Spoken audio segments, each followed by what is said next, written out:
April 7th, 1945. East China Sea, 200 miles north of Okinawa.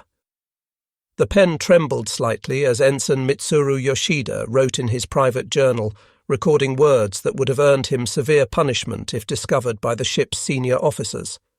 This cannot be what the admirals promised us. No battleship, however mighty, can survive what approaches from the horizon.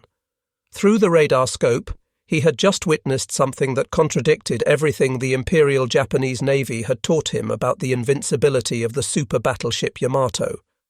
Hundreds of aircraft signatures bloomed across his screen like deadly flowers, approaching from multiple directions at speeds his ship could never hope to evade. The heaviest battleship ever constructed, displacing nearly 72,000 tons at full load and bristling with the most powerful naval guns ever mounted on a warship, was about to face an enemy it could not fight. In Japanese naval planning rooms, the battleship represented ultimate power. Yet here, in the open waters of the East China Sea, a new reality was about to write the final chapter of the battleship era. 3,332 men stood on the decks and within the compartments of Yamato that morning.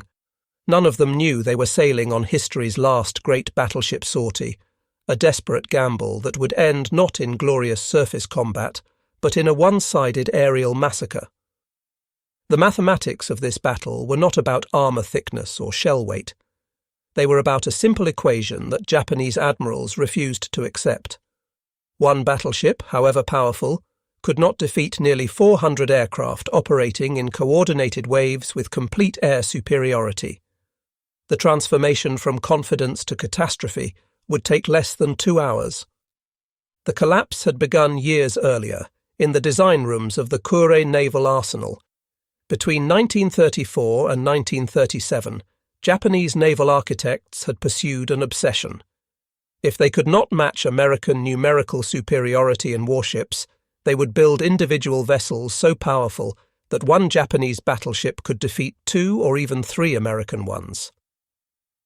Captain Kikuo Fujimoto, the brilliant and controversial designer who conceived the Yamato class, pitched his vision to the Naval General Staff in March 1934.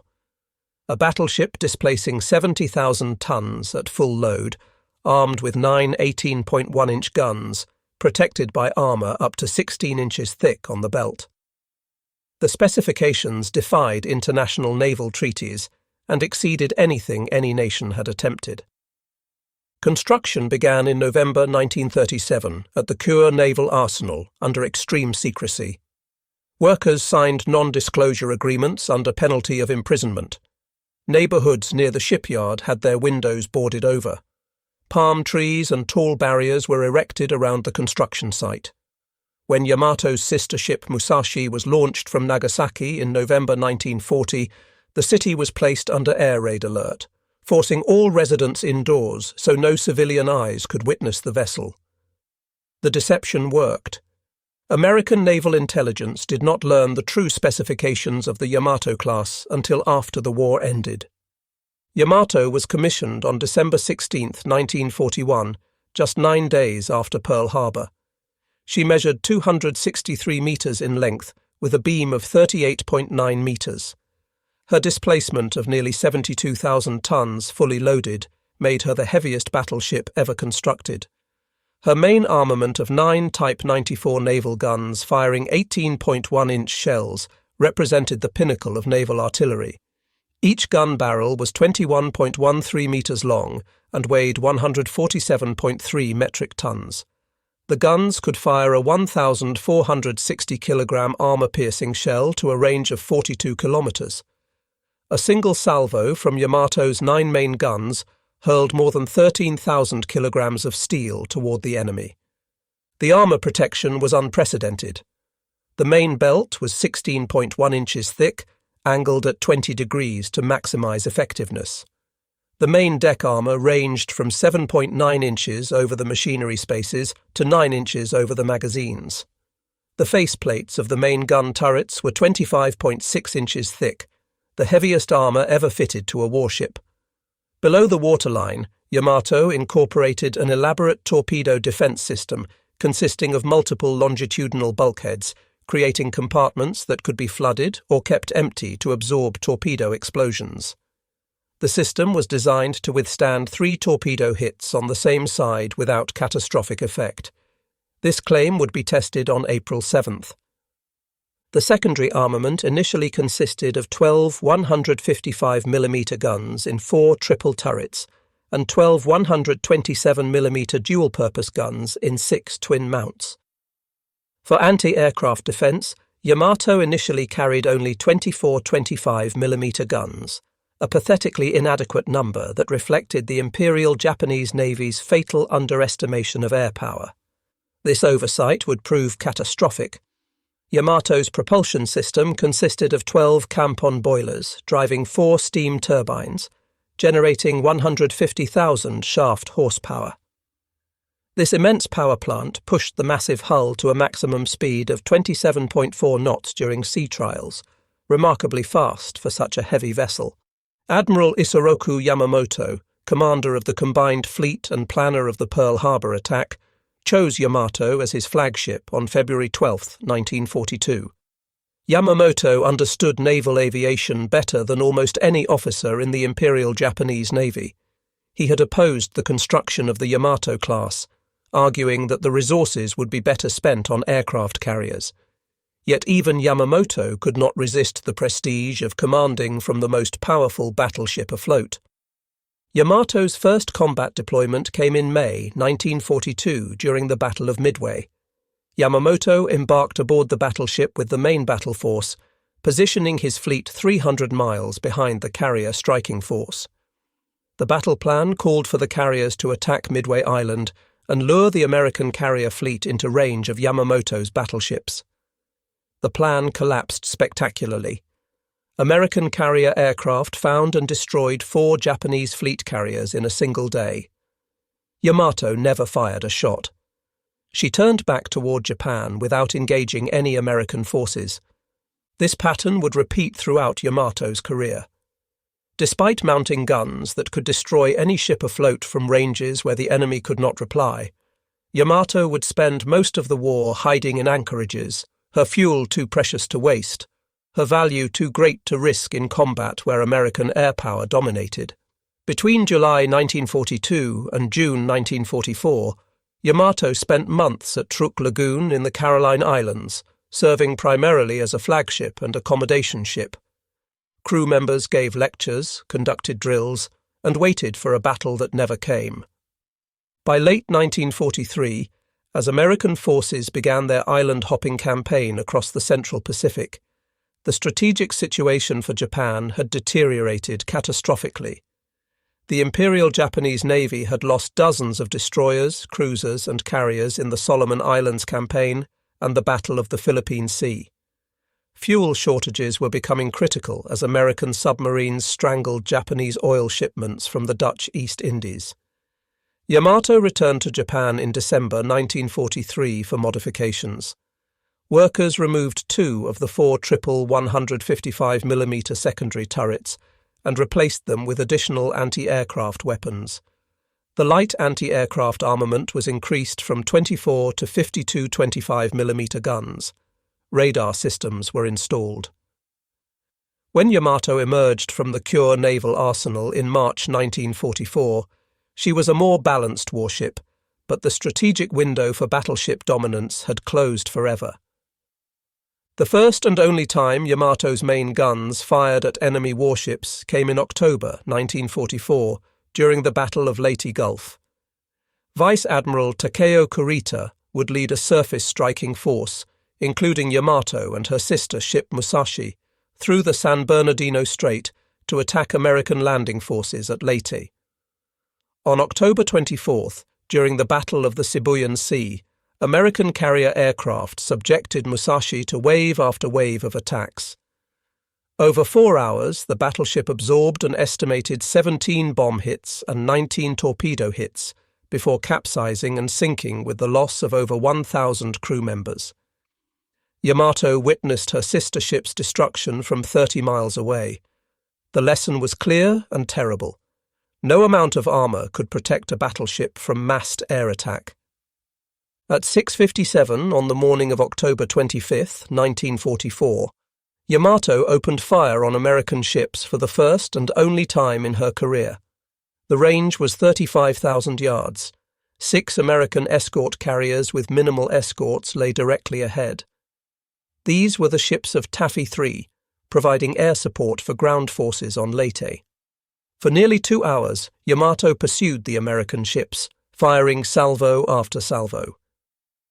She scored hits on the escort carrier USS White Plains, a shell that exploded just beneath the keel, causing severe damage.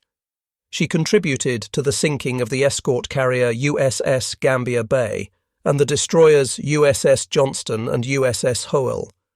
Yet even in this moment of apparent triumph, the limitations of battleship warfare became apparent. The American destroyers charged directly at the Japanese battleships in what should have been suicidal attacks. Their desperate courage worked. Kurita, fearing submarine attacks and believing he was engaging fleet carriers rather than escort carriers, ordered a general retreat just as his battleships were on the verge of reaching the American landing beaches. As Yamato withdrew from the battle, American carrier aircraft from the main fleet caught up with the Japanese force. Bombs damaged Yamato's weather deck and killed several crew members. By late 1944, Japan's strategic position had become hopeless. American forces controlled the Central Pacific, were liberating the Philippines, and were preparing to assault islands within bombing range of the Japanese home islands. The Imperial Japanese Navy's combined fleet had been effectively destroyed. Yamato returned to Japan in November 1944 and entered dry dock at Kure for repairs. On November 25th, while transiting the East China Sea, Yamato's battle group was attacked by the American submarine USS Sea Lion. The submarine sank the battleship Congo and a destroyer. Yamato escaped undamaged. The repairs and anti-aircraft upgrades at Kure consumed the final months of 1944. Workers installed additional 25mm anti-aircraft guns, bringing the total to 162. They added more radar systems and improved damage control equipment. When Yamato left dry dock on January 3, 1945, she was as ready as any battleship could be for the air-dominated warfare of the modern Pacific. But readiness was irrelevant. There was no longer any fuel for operations, no air cover for sorties, and no strategic purpose for battleships in a war that had moved beyond them. Captain Kosaku Aruga took command of Yamato on November 25, 1944. He was a veteran officer with extensive experience in cruiser and battleship operations. March 1945 brought American forces to Okinawa. The island lay only 350 miles south of the Japanese home island of Kyushu. Its capture would provide American forces with airfields and anchorages for the invasion of Japan itself. On March 19th, American carrier aircraft from Task Force 58 struck the Kure naval base in a massive raid. Over 300 aircraft attacked Japanese warships at anchor. Yamato was hit by one bomb on her bridge structure and suffered damage from near misses. 5 crew members were killed and several dozen wounded. American forces invaded Okinawa on April 1, 1945. The landings were virtually unopposed, as Japanese forces withdrew to prepared defensive positions in the island's rugged interior. During a conference in Tokyo in March 1945, Emperor Hirohito was briefed on plans for Okinawa's defense. The army explained extensive preparations for ground defense and massive kamikaze air attacks. The emperor reportedly asked a question that would seal Yamato's fate. But what about the Navy? What are they doing to assist in defending Okinawa? Have we no more ships? The Navy's senior leadership, already humiliated by years of defeat and their inability to prevent American forces from approaching the home islands, felt compelled to demonstrate that the Navy still existed, still had fighting spirit. Admiral Soemu Toyoda, Commander-in-Chief of the Combined Fleet, ordered his staff to develop an operation using the Navy's few remaining surface ships. The resulting plan was called Tengo, Heaven No. 1. Yamato, the light cruiser Yahagi, and 8 destroyers would sortie from the inland sea, transit through the East China Sea, and attack American forces at Okinawa. The ships would fight their way through American naval defences, beach themselves on Okinawa's shores, and use their guns as immobile coastal artillery until destroyed. Any surviving crew would go ashore to fight alongside the army garrison until killed. The plan was presented to Vice Admiral Seiichi Ito, commander of the Second Fleet, on April 5th. Ito's reaction was reportedly furious. He called the operation a meaningless sacrifice of ships and men that would accomplish nothing except propaganda value. He pointed out the obvious flaws. The force would have no air cover beyond the first few hours. American submarines and reconnaissance aircraft would detect the sortie immediately. American carrier task forces would intercept long before the Japanese ships reached Okinawa. The force lacked sufficient fuel even to return to Japan. Ito refused to order the operation initially.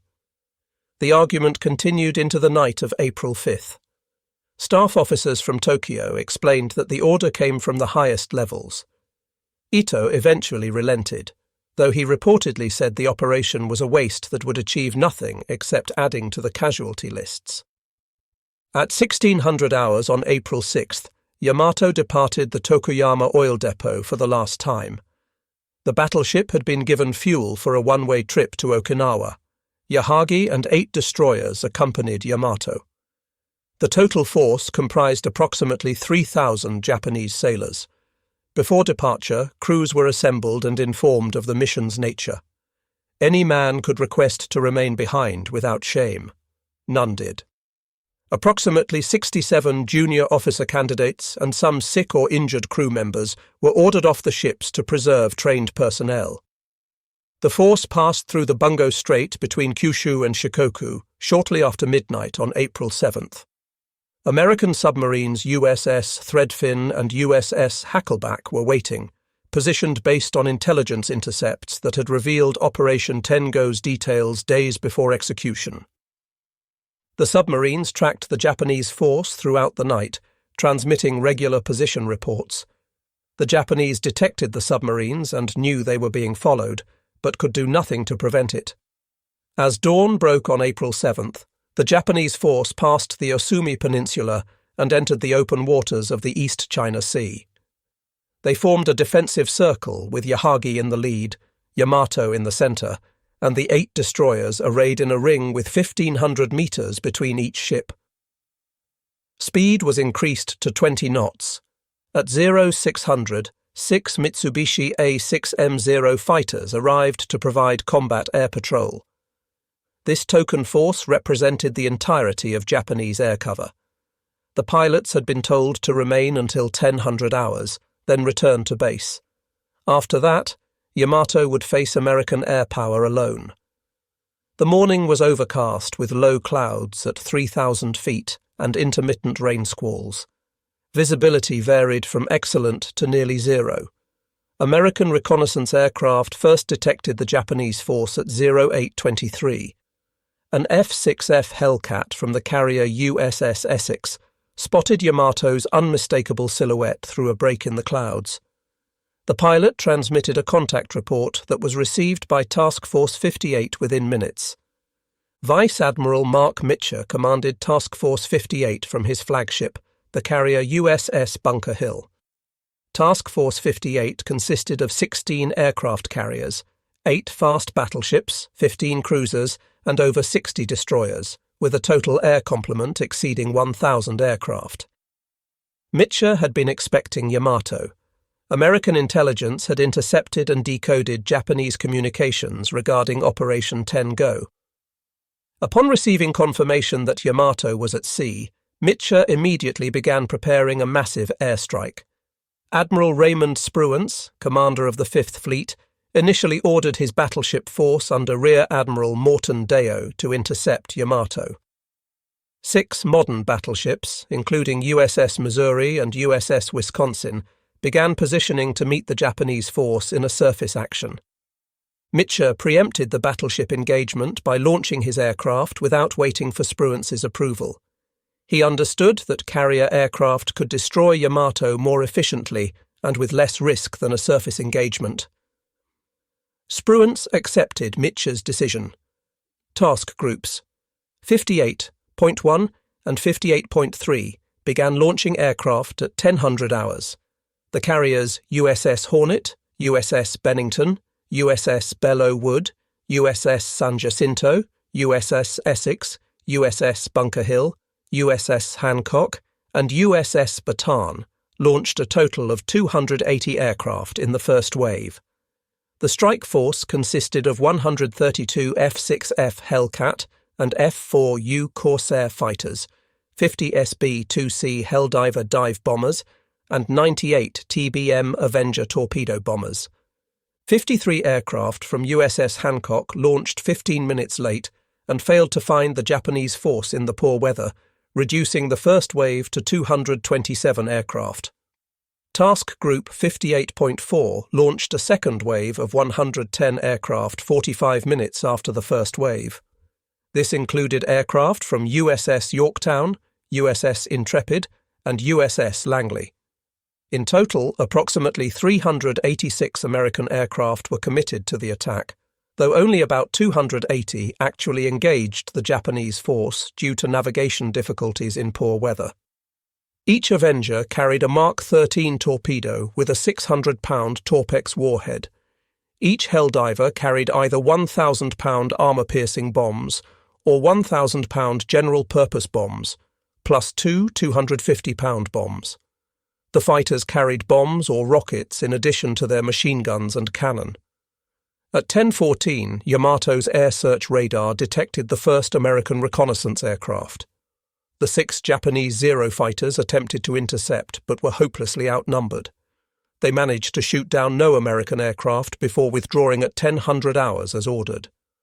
After 1000 hours, Yamato and her escorts faced the American strike force alone. At 1100 hours, American aircraft began circling the Japanese force just outside anti-aircraft range. Pilots from different carriers coordinated their attacks, organizing into strike groups targeted on specific ships. The coordination was methodical and professional, demonstrating the vast experience American naval aviators had accumulated over 3 years of Pacific combat. At 12:32, lookouts aboard Yamato sighted the first incoming strike.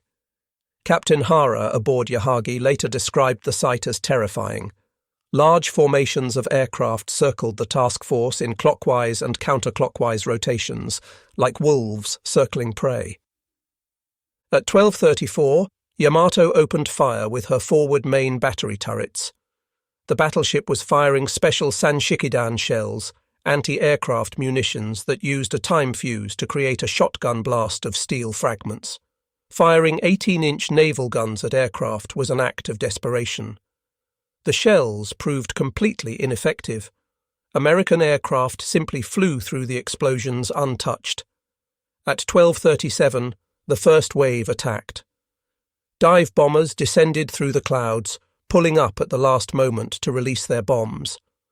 Torpedo bombers approached at wave-top height from multiple directions. Fighter bombers strafed the decks with machine guns and cannon, killing exposed anti-aircraft crews. The noise was overwhelming. Yamato's 162 anti-aircraft guns fired continuously. The roar of main battery guns firing anti-aircraft shells mixed with the crack of bombs exploding, the scream of diving aircraft, and the shouts of damage control parties. At 12:41, 2 bombs struck Yamato's upper deck, destroying 2 triple 25mm anti-aircraft mounts and killing their crews. The bombs blew holes in the deck but did not penetrate to vital spaces below. At 12:45, a torpedo struck Yamato far forward on the port side. The underwater explosion sent shockwaves through the entire ship. Flooding began in forward compartments, but watertight doors held and the damage was contained. 2 more bombs struck near the aft centerline turret at 12:46. One bomb landed directly on top of the turret, penetrating the armoured roof and exploding inside. The explosion killed almost the entire turret crew. Only 1 man survived. 2 or 3 torpedoes hit Yamato between 12:48 and 12:50. Confirmed hits struck near the portside engine room and boiler room. Flooding increased dramatically. Counter-flooding was initiated on the starboard side to correct the developing list to port. The first wave attack lasted approximately 18 minutes. As American aircraft withdrew, damage assessment teams reported to Captain Aruga. Yamato had been hit by at least 5 torpedoes and 4 bombs. Flooding was significant but controlled. The ship still made 20 knots. Anti-aircraft armament was reduced but functional. The assessment changed dramatically at 13:02 when radar detected the second wave approaching. This wave consisted of 50 aircraft from USS Essex and USS Bataan. At 13:22, an Essex F-4U Corsair hit Yamato with a 1,000-pound bomb on the port bow. Helldivers followed, scoring additional hits in the bridge area. 5 Helldivers were damaged by anti-aircraft fire, demonstrating that Yamato's defences remained dangerous.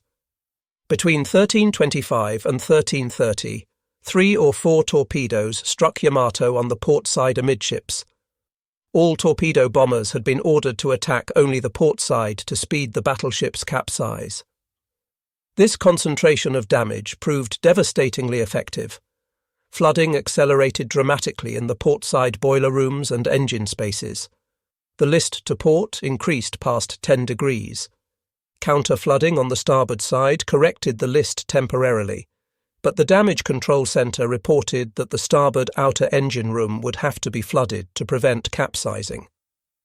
Captain Aruga made the agonising decision to flood the starboard engine room. This action would save the ship temporarily by correcting the list, but it would also doom 300 men working in that space. There was no time to evacuate them. The valves were opened and seawater rushed in, drowning 300 sailors at their posts. At 13:33, the third wave arrived. 110 aircraft from USS Yorktown, USS Intrepid, and USS Langley commenced attacks. Yamato was already severely damaged, listing and slowing. She had become an easier target. Aviators described her as turning in great slow circles, trailing oil, burning in multiple locations, but still firing every anti-aircraft gun that would bear. Between 13:33 and 14:02, Yamato was struck by at least 4 more torpedoes and several additional bombs. Fires burned throughout the superstructure. Flooding was out of control. The list to port increased steadily despite desperate counter-flooding efforts. The ship slowed to 10 knots, then to 5 knots. Steering control was lost. At 14:02, Captain Aruga received the report from his executive officer that damage control officers were dead and counter-flooding could no longer correct the list. The ship was doomed. Aruga ordered all remaining crew to abandon ship. Vice Admiral Ito sent a final signal by flag hoist, cancelling the operation and ordering the remaining ships to withdraw to Japan. Yamato's radios had been destroyed, making signal flags the only means of communication. Ito retired to his cabin. He would not be among the survivors. Captain Aruga tied himself to the binnacle on the bridge. He also chose to go down with his ship. At 14:07, another torpedo struck Yamato's starboard side. At 14:17, the 8th and 9th torpedoes hit the port side. The uncorrected list passed 15 degrees. Alarms warned of critical temperatures in the forward main battery magazines. The pumps to flood the magazines were not working. Ammunition began cooking off. At 14:20, Yamato capsized completely to port. Over 2,000 men were still aboard, many trapped below decks in flooded compartments. As the battleship rolled past 90 degrees, water rushed into the funnel uptakes and flooded the boiler rooms. The sudden influx of seawater onto superheated boilers created a massive steam explosion. Simultaneously, the uncontrolled fires in the forward magazine reached the main powder charges. At 14:23, Yamato exploded. The detonation of hundreds of tons of propellant and ammunition created an explosion visible and audible over 100 miles away. A mushroom cloud rose 20,000 feet into the air. The blast wave was so powerful that several American aircraft flying overhead were damaged. Yamato broke into two main sections and sank in 340 meters of water, approximately 200 miles northwest of Okinawa. Of 3,332 crew members, only 276 survived. The American aircraft had attacked for 1 hour and 46 minutes. Yamato had been hit by an estimated 11 to 13 torpedoes and 6 to 15 bombs. American losses were 10 aircraft and 12 crew members. The disparity was staggering. The light cruiser Yahagi and 4 destroyers were also sunk. The remaining 4 destroyers rescued what survivors they could and withdrew to Japan. The Battle of the East China Sea demonstrated the absolute supremacy of carrier aviation over surface warships. The destruction of Yamato sent shockwaves through Japan. For the first time, the government admitted that Japan's greatest battleship had been sunk. The announcement described Yamato's mission in heroic terms, claiming the ship had fought valiantly against overwhelming odds to defend Okinawa. The reality was bleaker. Yamato had accomplished nothing except adding 3,000 names to the casualty lists. She sank no American ships. She prevented no landings. She did not even reach visual range of Okinawa. For the United States Navy, Yamato's destruction confirmed the complete transformation of naval warfare. Aircraft carriers were now the capital ships of all naval forces. The lessons learned from sinking Yamato influenced American naval planning for decades. Concentrated air attack could destroy any surface target. Coordination between multiple carrier groups multiplied effectiveness. Focusing torpedo attacks on one side of a ship accelerated capsize. Survivors of Yamato carried memories of the battle for the rest of their lives. Ensign Mitsuru Yoshida, the radar officer who had written in his journal before the battle, survived the sinking. He spent hours in the oil-covered water before being rescued by a destroyer. After the war, he wrote Requiem for Battleship Yamato, a detailed account of the ship's final voyage. His book became a bestseller in Japan and remains the most detailed first-hand account of the battle. Yoshida described the psychological impact of serving aboard a ship everyone knew was doomed. The crew understood they were sailing to certain death. Yet discipline never broke. Men went to their posts, performed their duties, and died without panic. American commanders studied the battle extensively. The after-action reports from Task Force 58 analysed every aspect of the engagement. Torpedoes were far more effective than bombs against heavily armoured warships. Yamato's armour had shrugged off most bomb hits, but torpedoes struck below the armour belt, where the hull was more vulnerable. Concentrated attacks on one side of the ship caused uncontrollable flooding and rapid capsize. Coordination between dive bombers, torpedo bombers, and fighters maximised effectiveness. Dive bombers and fighters suppressed anti-aircraft fire, allowing torpedo bombers to make their attacks with fewer losses. The sheer number of aircraft overwhelmed Japanese defences. Yamato's anti-aircraft guns shot down only 10 American aircraft, despite firing thousands of shells. The strategic implications of Yamato's destruction extended beyond the immediate tactical lessons. Japan's decision to expend her greatest battleship in a suicide mission reflected the desperation of Japan's strategic position in April 1945. No rational military calculation suggested Operation 10 Go would succeed. The mission was ordered for psychological and political reasons, not military ones. American planners understood this mentality and feared it. If Japan was willing to expend 3,000 sailors in a hopeless battleship sortie, how many lives would be lost in an invasion of the Japanese home islands? The Battle of Okinawa, still raging when Yamato was sunk, demonstrated Japanese willingness to fight to annihilation. Over 100,000 Japanese soldiers and civilians died defending Okinawa. After the war, Yamato became a powerful symbol in Japanese culture. The battleship represented both the technical excellence of Japanese engineering and the tragic futility of Japan's war effort. The 1974 anime series Space Battleship Yamato reimagined the sunken battleship being raised and converted into a spacecraft to save Earth from alien invasion. The series became hugely popular, establishing a template for space opera anime. The 2005 film Yamato told the story of the battleship's final voyage from multiple crew members' perspectives. The film earned over 5 billion yen at the box office. The Yamato Museum opened in Kure in 2005, 60 years after the battleship's sinking.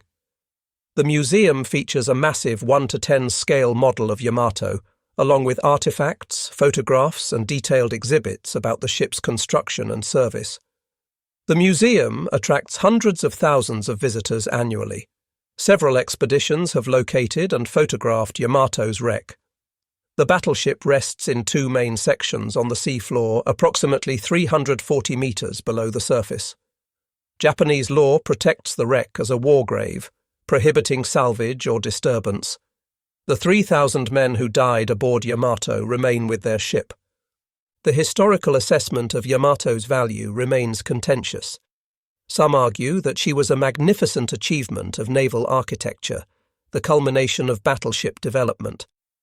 Others contend that Yamato represented a colossal waste of resources, a dinosaur completed just as the age of dinosaurs ended. Both perspectives contain truth. Yamato was superbly engineered and built. She incorporated revolutionary design features and represented the absolute peak of battleship construction. But she was also strategically obsolete before she was completed. The resources consumed by building Yamato and her sister Musashi were staggering. The steel used in both ships could have built approximately 45 destroyers or 6 large aircraft carriers. Japan desperately needed both throughout the war. The fuel oil consumed by Yamato during her brief career could have powered dozens of smaller warships on actual combat missions. The 3,000 crew members who died on April 7, 1945, represented invaluable trained naval personnel. From a strategic perspective, Yamato consumed enormous resources and achieved minimal results. Yet there is something undeniably impressive about Yamato's existence.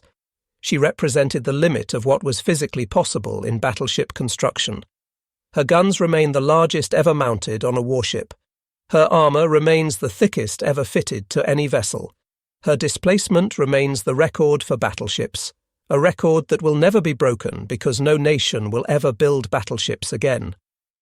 In this sense, Yamato achieved immortality not through combat effectiveness, but through being the definitive final statement of an entire class of warship. The American pilots who sank Yamato understood they were making history. They had destroyed the heaviest battleship ever built. Yet for most of them, it was just another mission in a long war. Several pilots wrote letters home mentioning the battle, describing the size of the battleship and the intensity of the anti-aircraft fire. But there was little celebration. By April 1945, American naval aviators were professionals conducting a job. Sinking Yamato was satisfying but not surprising. They had the training, the experience, the aircraft, and the numbers to destroy any ship afloat. This contrast between American professionalism and Japanese sacrifice characterized the Pacific War's final year. American forces approached combat with overwhelming material superiority and systematic tactical planning. Japanese forces, lacking resources and viable strategy, resorted to suicidal attacks intended to inflict maximum psychological impact while achieving minimal tactical results. Yamato's suicide mission fit this pattern perfectly. The mission was never expected to succeed militarily, but spirit without strategy is waste. Yamato's 3,000 dead did not slow the American advance by a single day. Okinawa fell. American aircraft began bombing the Japanese home islands with impunity. 4 months after Yamato sank, Japan surrendered unconditionally. The final irony of Yamato's story is that she was sunk while trying to accomplish exactly what American forces wanted. The mission to Okinawa drew Yamato into open water where American carrier aircraft could destroy her. If Yamato had remained in port, she would have posed a threat during any invasion of Japan. Destroying her at anchor would have been difficult. But Japan's leadership chose to expend the battleship in a gesture rather than conserve her for actual defense. American commanders could hardly believe their fortune when intelligence confirmed Operation Tengo. Task Force 58 obliged by destroying her completely. Today, Yamato rests on the seafloor of the East China Sea, a tomb for 3,000 men and a monument to the end of the battleship era. She never fought the decisive surface engagement Japanese planners envisioned. She never justified the enormous resources invested in her construction, yet she endures in memory because she represented the absolute limit of what human engineering could achieve within the constraints of battleship design. Japanese admirals boasted that Yamato was unsinkable, the greatest battleship ever built, invincible in surface combat. They were right about her being the most powerful battleship. But unsinkable, nearly 400 American aircraft and less than 2 hours of combat proved that claim catastrophically wrong. Yamato sank because the nature of naval warfare had fundamentally changed. No battleship, however powerful, could survive in an environment where the enemy commanded the air. The age of the battleship died with Yamato on April 7, 1945. What replaced it was the age of the aircraft carrier, and in that competition Japan had already lost.